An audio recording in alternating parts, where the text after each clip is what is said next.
tema muy complejo, muy largo, muy difícil de poder llegar al diagnóstico, ¿sí? Entonces, una dispepsia afecta a un cuarto de la población y, bueno, provoca que en la consulta de gastroenterología en un 30%, eso es bastante frecuente.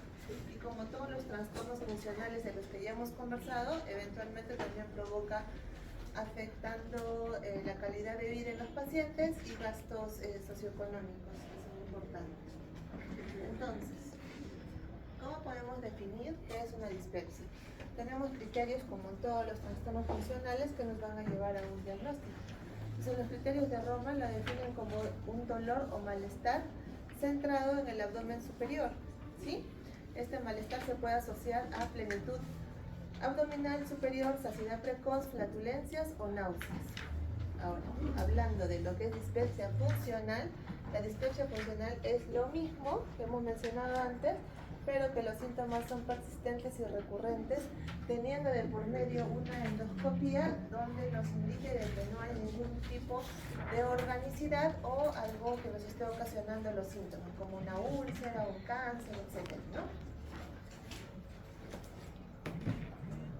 Dentro de las causas que pueden ocasionar una dispepsia orgánica tenemos múltiples causas, algunas que afectan la luz del tubo digestivo, otras que son medicamentosas, trastornos biliodigestivos y, bueno, trastornos sistémicos en general.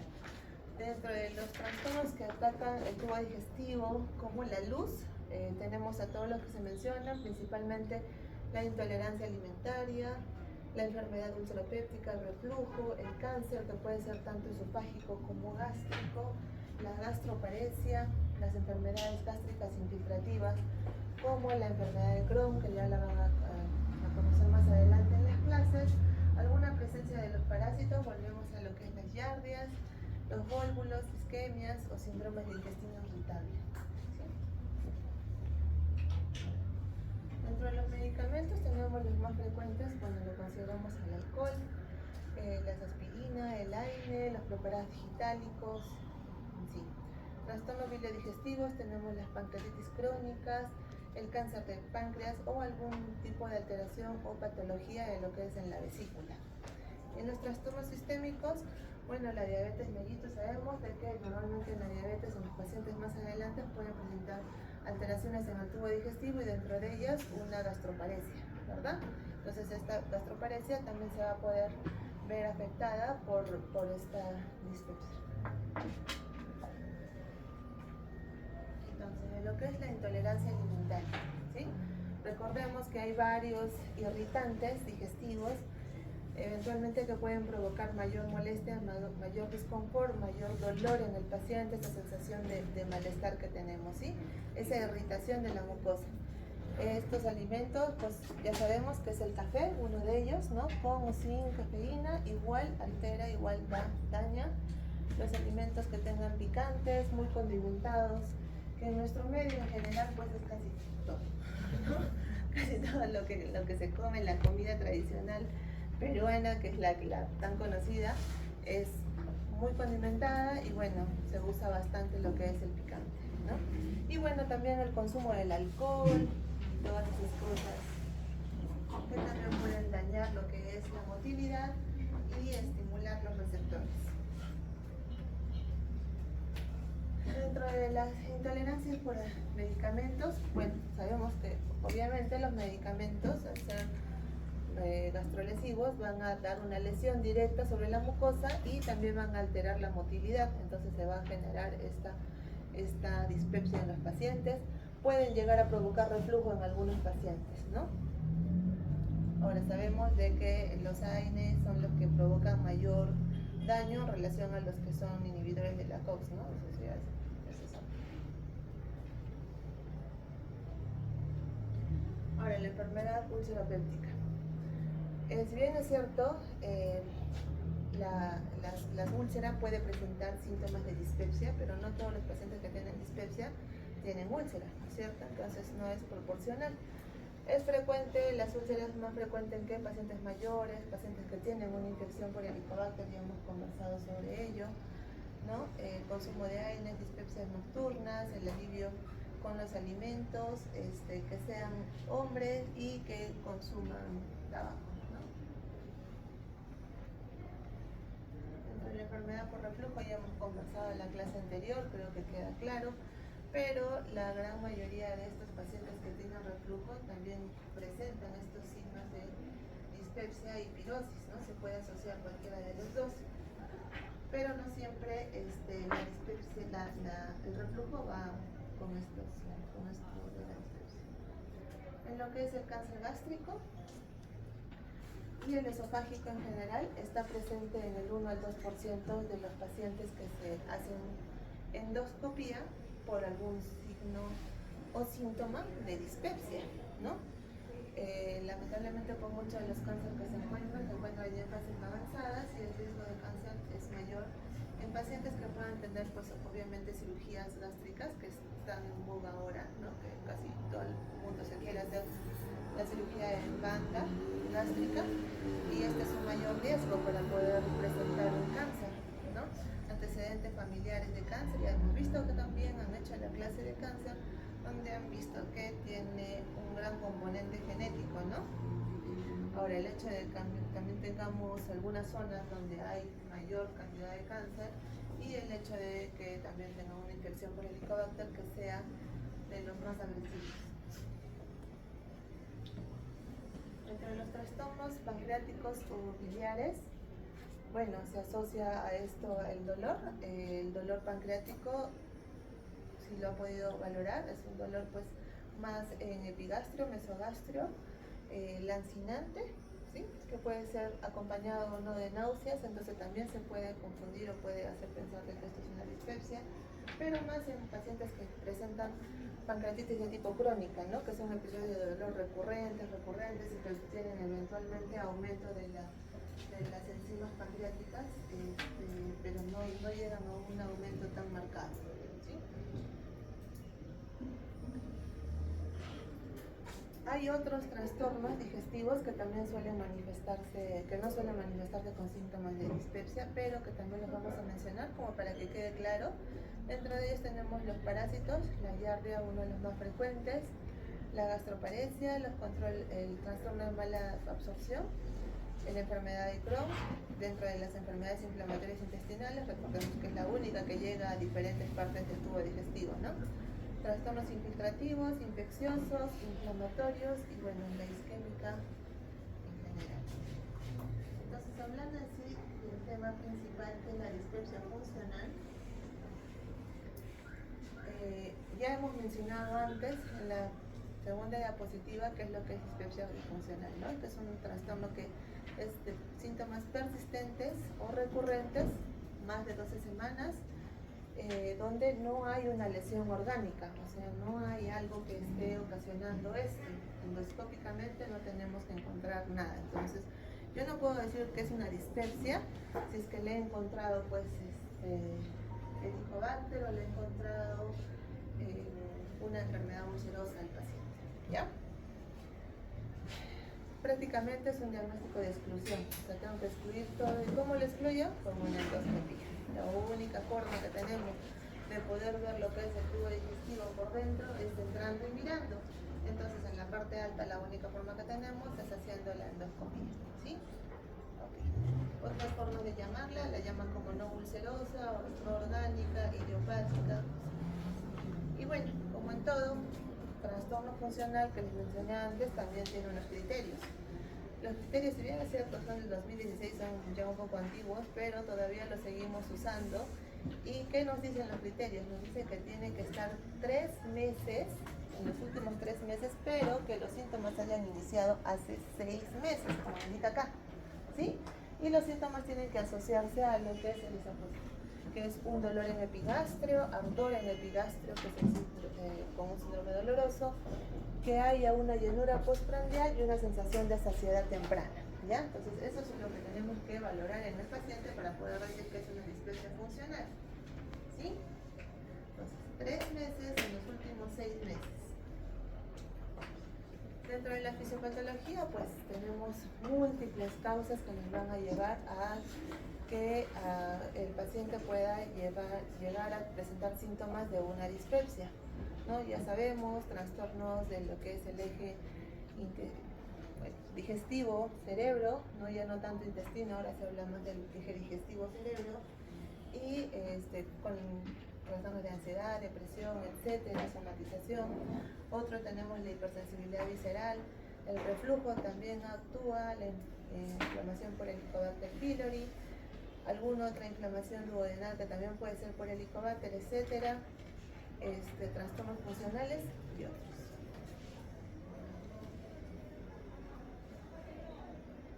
Ahora, dentro de la fisiopatología y tenemos la anomalía, como hemos hablado antes, de la motilidad gastrointestinal.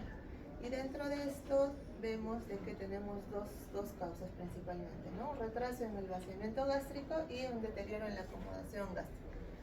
Entonces, el retraso se da en el 25-40% de los pacientes que tienen una dispepsia. Entonces, es más lento la motilidad que tiene todo el tubo digestivo, y de por sí, al tener esta motilidad lenta, también favorece a que el paciente presente esa sensación de llenura, ¿no?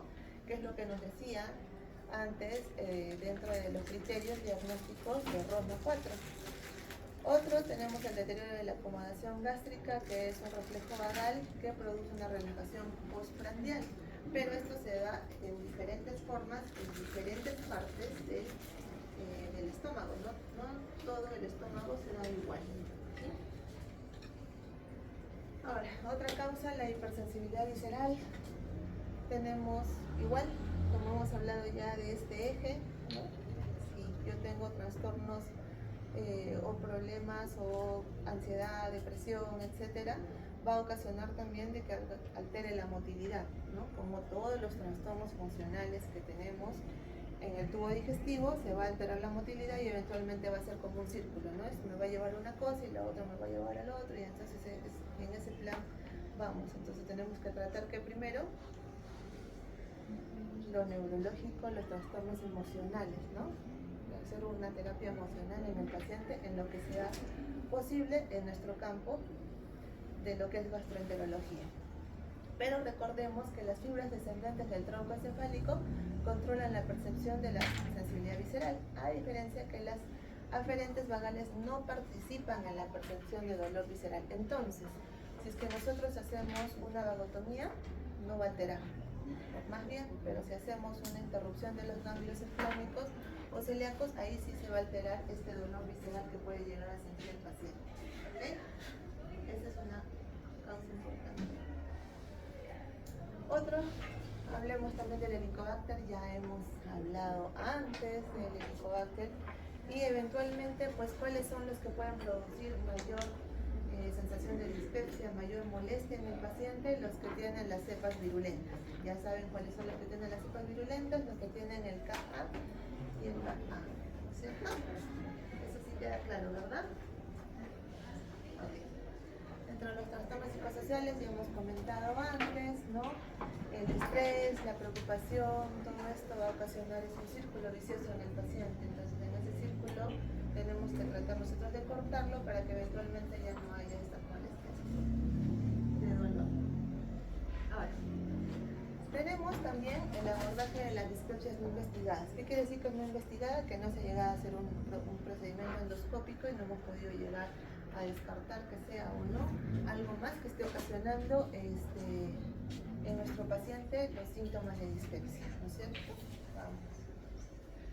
Acá vamos a hablar sobre este cuadrito, donde primero hacemos la evaluación, ¿no? La evaluación física, la anamnesis, una buena historia clínica en el paciente, y consideramos que no haya algún tipo de alteración en la dieta, en la medicación, que no haya ningún tipo de patología de fondo que esté ocasionando alguna molestia más, que no haya trastornos asociados, o sea, que no tenga diabetes, que no tenga otra enfermedad más o un trastorno biliodigestivo que también nos pueda asociar.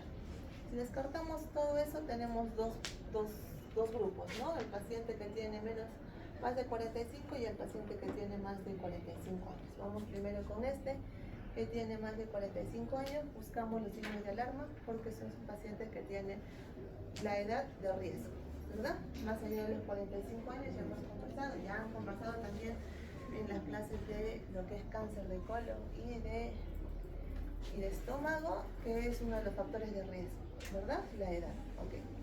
Entonces la pérdida de peso, hemorragias, anemias, disfagia, vómitos prolongados o postprandiales en los pacientes. Entonces, ¿qué hacemos? Tenemos todo esto, ¿a dónde tenemos que llegar? A la endoscopía. Siempre vamos a llegar a la endoscopía. En la endoscopía, ¿le encontramos que tiene Helicobacter? Ok. Si no hay una enfermedad ulceropéptica, no hay un cáncer, vamos a tratamiento. Si no tenemos nada de esto, pensamos de que el paciente lo que está presentando es una dispepsia funcional.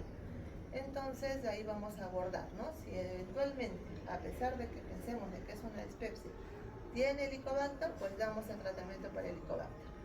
Erradicamos el Helicobacter, pero nuestro paciente sigue con los síntomas, bueno, tenemos que ya buscar otro tipo de terapia, ¿no? Como la terapia psicológica, inmunoterapia, etcétera. Y ahora, si nuestro paciente es menor de 45 años y tenemos signos de alarma, eventualmente hacemos una endoscopía. Si no tenemos signos de alarma, pues hacemos otros tipos de pruebas para descartar si es que tenemos o no Helicobacter, como las pruebas que les mencioné antes, que podrían ser el test del aliento, el antígeno fecal, que no se usa mucho acá, o las serologías. Positivo, damos tratamiento. Negativo, seguimos con los cambios en los estilos de vida. Si a pesar de ser un tratamiento y de haber cambiado, persisten los síntomas, tenemos que hacer una prueba diagnóstica con IVP, ¿sí? Pero ¿cuánto tiempo le vamos a dar? De 4 a 8 semanas a nuestro paciente. Si con esto eventualmente nuestro paciente no mejora, pues ya seguimos buscando otras causas. Podemos ir buscando de repente alguna otra causa que se nos haya pasado, de repente repetir endoscopía, buscar otras razones que nos estén llevando a esta dispepsia en el paciente. Entonces, el tratamiento es importante esto, ¿ya? Para que lo tomen en cuenta, es importante que el médico debe tratar la enfermedad y también tratar al paciente. Porque el trastorno funcional tiene mucho factor emocional. Entonces, si ustedes no tratan el factor emocional, lo mismo que nada, no vamos a solucionarlo. Entonces, la mayoría de pacientes con dispepsia funcional tienen síntomas intermitentes, o sea, van y vienen sus síntomas y esto es lo que les va a hacer un cambio en sus estilos de vida, les va a alterar y eventualmente pues ellos se sienten mal y es otra vez, como lo vuelvo a repetir, es un círculo. Entonces, ¿qué tenemos que evaluar en los pacientes? Hacer un interrogatorio cuidadoso, darnos cuenta qué es lo que puede estar comiendo, qué es lo que está tomando en medicamentos, hasta incluso preguntar qué tipo de hierbas, vitaminas, etcétera, que algunos pacientes no lo toman muy en cuenta, pero sí son importantes para nosotros, ¿no? Algunas personas toman, no sé, algún tipo de tecito todos los días, o matecito todos los días, y eso puede estar ocasionándole también algún tipo de daño. ¿Ya? Evitar hacer pruebas por gusto, mejor hacen solo la endoscopía, y de ahí ya llegamos a un diagnóstico más claro. Establecer un diagnóstico positivo, identificar los factores dietéticos, emocionales, ambientales, todo eso se hace ¿cuándo? En el interrogatorio. Mientras ustedes van hablando con el paciente se van dando cuenta cómo es el paciente, ¿no? Si es ansioso y de ahí le comienzan a preguntar un poquito y entonces el paciente comienza a soltar y ahí ya comienzan ustedes a poder ayudarlo un poquito más. Tienes que fijarte un objetivo terapéutico en los mismos. Tienes que usar medicamentos con prudencia, no es darle medicamentos por darle, no le puedes dar IVPs por 1 año, 2 años al paciente, por favor, no hagan eso. Concretar visitas, lograr que su paciente regrese, ¿sí? Eso es lo importante, lograr, o sea, convencerlo, hablar con él, llegar a una empatía para que su paciente regrese y eventualmente pues podamos tener un seguimiento del mismo y una mejoría de sus síntomas. Farmacológicamente, ¿no? Tenemos múltiples formas de tratar, pero eventualmente si no mejoramos el factor emocional va a ser prácticamente por gusto. Podemos dar los mejores medicamentos y eventualmente si no mejoramos el factor emocional de nuestro paciente, pues lo mismo que nada, ¿sí?